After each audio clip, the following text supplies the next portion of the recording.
Today we're talking about Christianity in Europe as part of a series of talks on Christianity around the world today. We are currently living through the most significant period of change, I think, in Christian history. 100 years ago, almost all the Christians in the world still lived in Europe. Today, the Christian world has become flat, and Christians live everywhere around the world. Christianity is today more globally dispersed, more globally diverse, and more globally interconnected than at any point in time. So we need to know, as Christians, as followers of Jesus, we need to know something about what's happening and what's going on with Christianity in other parts of the world. Today the focus is going to be on Europe, which is just as distinct a part of the world as Latin America is, or Africa, or Asia. There'll be 5 parts to this talk. We'll begin with a little bit about the idea and geography of Europe. Europe is not a natural continent. It doesn't have natural boundaries like some other continents. Why is it divided the way it is? A little bit about the mixed history of Christianity in Europe. Then we want to look at the 20th century, but we need to do that in 2 parts. First is looking at 20th century Christianity in Eastern Europe. Then we'll look at 20th century Christianity in Western Europe. And finally, we'll do something about what are the future prospects of Christianity in Europe. So let's start with this idea and geography of Europe. During the Roman Empire, there was no place called Europe at this point in time. Europe was simply the lands that were north of the Roman Empire. There was no name for them. This is simply where barbarians lived. And again, in the 400s, barbarians did in fact invade and take over much of the western part of the old Roman Empire. Later on, Islam grew and took over much of North Africa and part of the old Eastern Roman Empire, but there was still no place, no name for this place that we call Europe today. It was beginning to become Catholic territory, but there was no name for it. It's not until the time of Charlemagne that this area, this part of Europe, begins to take on its own distinctive identity. And what that identity is that it's Catholic. It also then, from this zone that was controlled by Charlemagne, begins to spread out slowly across all of the territory that we now know as Europe. In the simplest terms, when Europe is first created, what makes Europe distinct is it's the territory of the world that is governed by Catholic Christians. So being Christian and being Catholic and being European from the very beginning were connected together in a unique way, and that's part of what defined Europe, this religious identity. It was different than Orthodox Christianity in the East, and there have always been some tensions between Western Europe and Eastern Europe because of that. It's actually not until the 1500s that what we now call Eastern Europe began to be subsumed into this larger category of a region of the world called Europe. By 1500s, by 1550, Europe itself had now begun to develop a unique Christian geography that's different than anywhere else in the world. Part of what's known as Europe now, all these countries that are blue, are predominantly Protestant. All of these countries in yellow are predominantly Catholic. All of these countries in red are predominantly Orthodox Christians. What's also different here is that this part, the Balkans, part of Europe, were ruled by Muslims for about 300 or 400 years, from 1500, before 1500, up until the middle of the 1800s. And there's a couple of areas, like Switzerland or Latvia, where there's a religiously mixed population and nobody in the majority. But basically, Europe today has 3 distinctly different cultural regions defined by different forms of Christianity: Catholic, Orthodox, and Protestant. About half of all the Christians in Europe are Catholic. About a third of all the Christians in Europe, this is back in 1550, were Orthodox, and about a sixth of all the Christians in Europe were Protestant. And these basic zones and these basic percentages of Christians continue to exist pretty much the same today.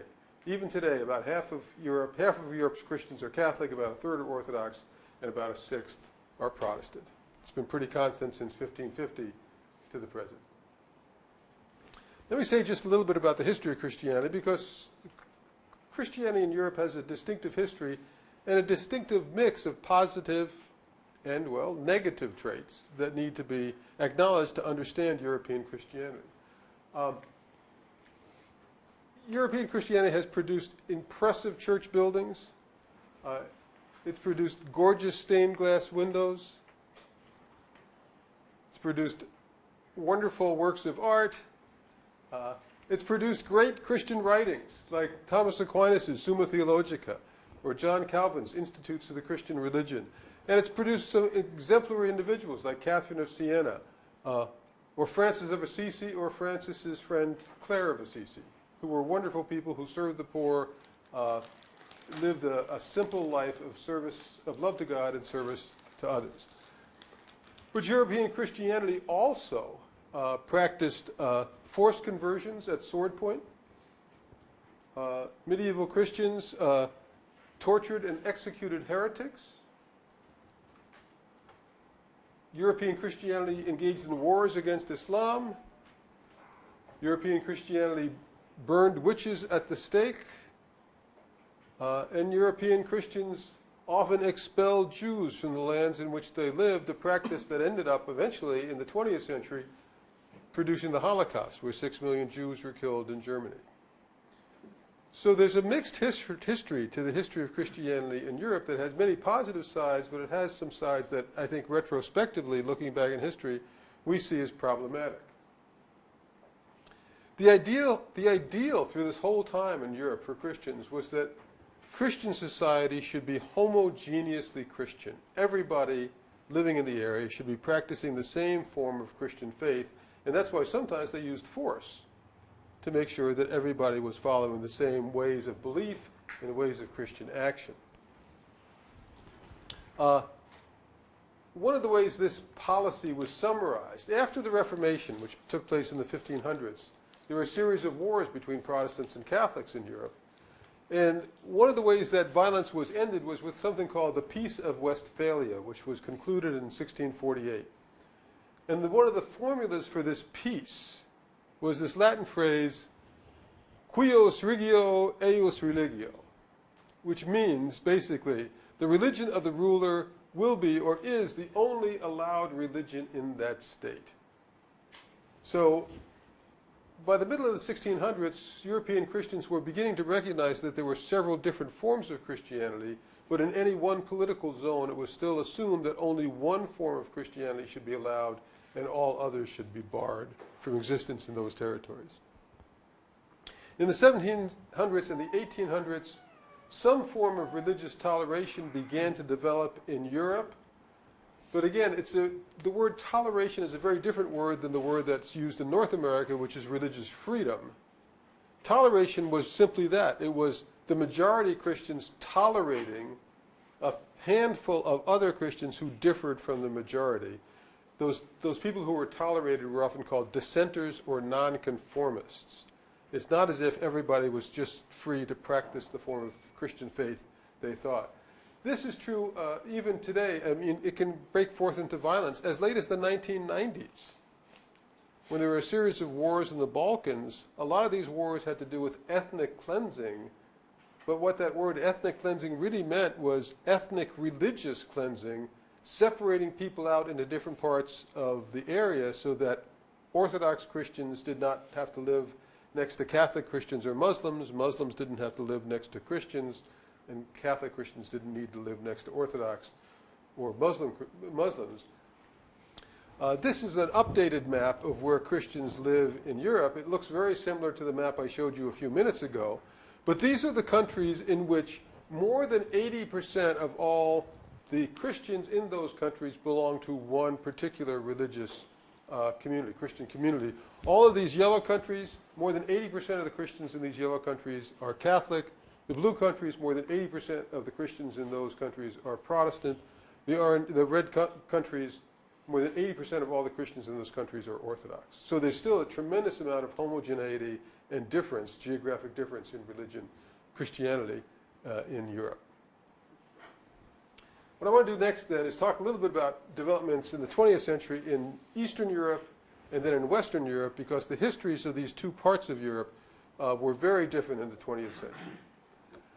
Beginning in 1917 with Russia, and certainly after World War II, Europe was divided into two political domains, divided by something that many people called the Iron Curtain. And on the east side of the Iron Curtain, you had communist territories, and on the west side of the Iron Curtain, you had capitalist democracies. And these were different histories. So we're going to look at the 20th century Christianity behind the Iron Curtain for just a few minutes, and we're going to focus on Russia. Communism is based on the thinking of Karl Marx, and Marx thought that religion was the opiate of the people. It dulled people to their own pain. And therefore, he wanted to remove religion from society so people could feel their pain of oppression and revolt against their oppressors. So communism had an inherently anti-religious dynamic hidden within it. Marxism, communist Marxism, was brought to Russia by Vladimir Lenin, and it was consolidated in Russia by Joseph Stalin, who made the country communist. In the process, 20 to 30 million people died as a result of the policies that Stalin implemented to collectivize farms and to make the country communist. During this time, Christianity in particular, since it was the majority religion, was attacked significantly. Priests were arrested and sent to the Gulag, this series of prisons that were out on the edges of society. Church buildings were destroyed. Monasteries were closed and monks were kicked out of the territory. The religious education of young people was prohibited. So more and more Christianity in Russia became a religion of old people. Even the patriarchate was to some degree subjugated by the rulers, the communist rulers of Russia. The impact of Christianity was significant. In 1917, when communists took control of Russia, about 85% of the Russian population was Christian. By the late 1970s, 25% or less of the population called itself Christian. So there was, in fact, a massive decline in Christianity during this period of communist rule. But by the late 1970s, actually, the beginning of the end of communism was already taking place, was already beginning. Communism, as a political system, had overpromised and underdelivered, and people were getting tired of putting up with the apparatus of state control and wanted freedom in some kind of way. Resistance to communist rule began largely in Poland. And if you want a symbolic date for the beginning of the end of communism in Eastern Europe, it's when Pope John Paul II visited Poland in 1979, 1 year after becoming Pope. Before he became Pope, he had been the Catholic Archbishop of Krakow in Poland, and when he returned to Poland and the crowds that came out, it was the beginning of this organization of people against communist rule.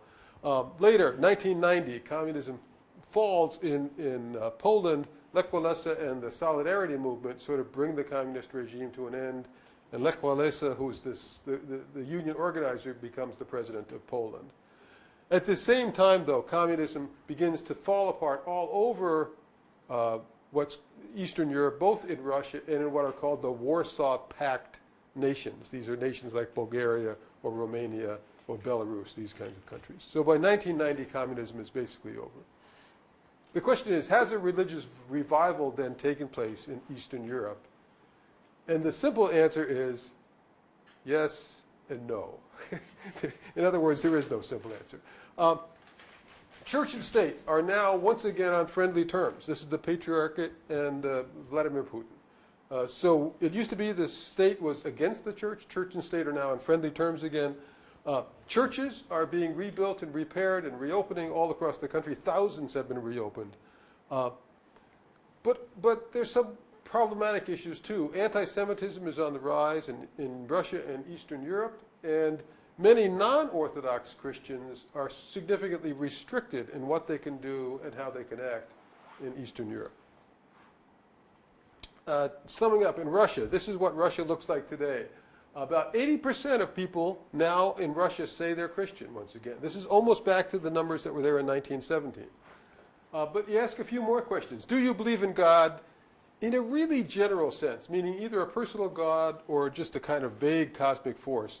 75% in Russia say they believe in God in that sense. If you ask if you believe in a personal God, only 40% of Russians believe in a personal God, a God that can hear and answer prayers.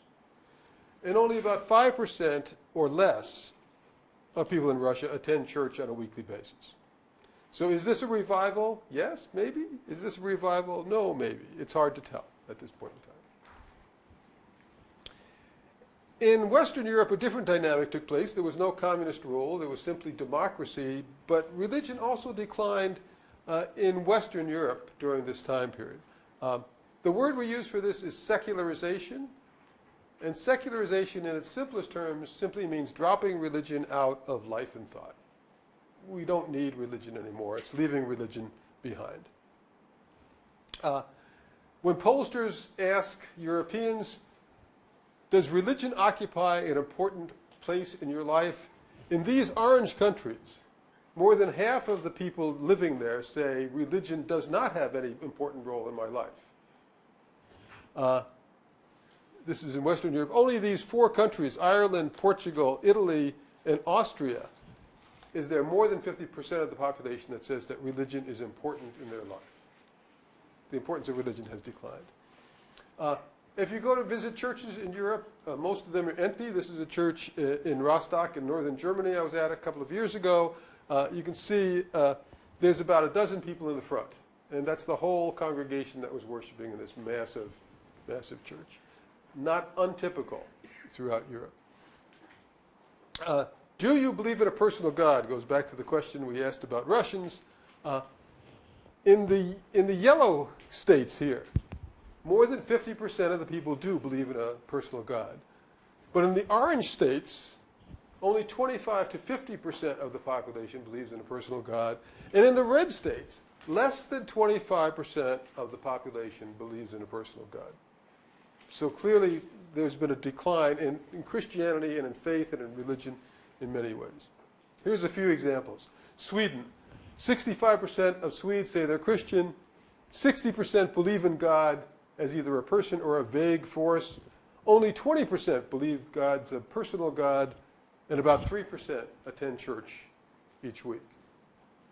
In France, 65% say they're Christian. 55% believe in God in general. 30% believe in a personal God. About 4% attend church each week. Slightly more positive, in Spain, about 75% say they're Christian, 70% believe in God, 60% believe in a personal God. That's high in Europe. And about 15% attend church weekly. So there's a pattern across Western Europe where practices and beliefs related to Christianity have declined significantly, and declined significantly with no kind of persecution like what was taking place in Russia and Eastern Europe. It's worth asking the question, are there any signs of vitality in European Christianity, or is European Christianity dying? And there are some signs of vitality.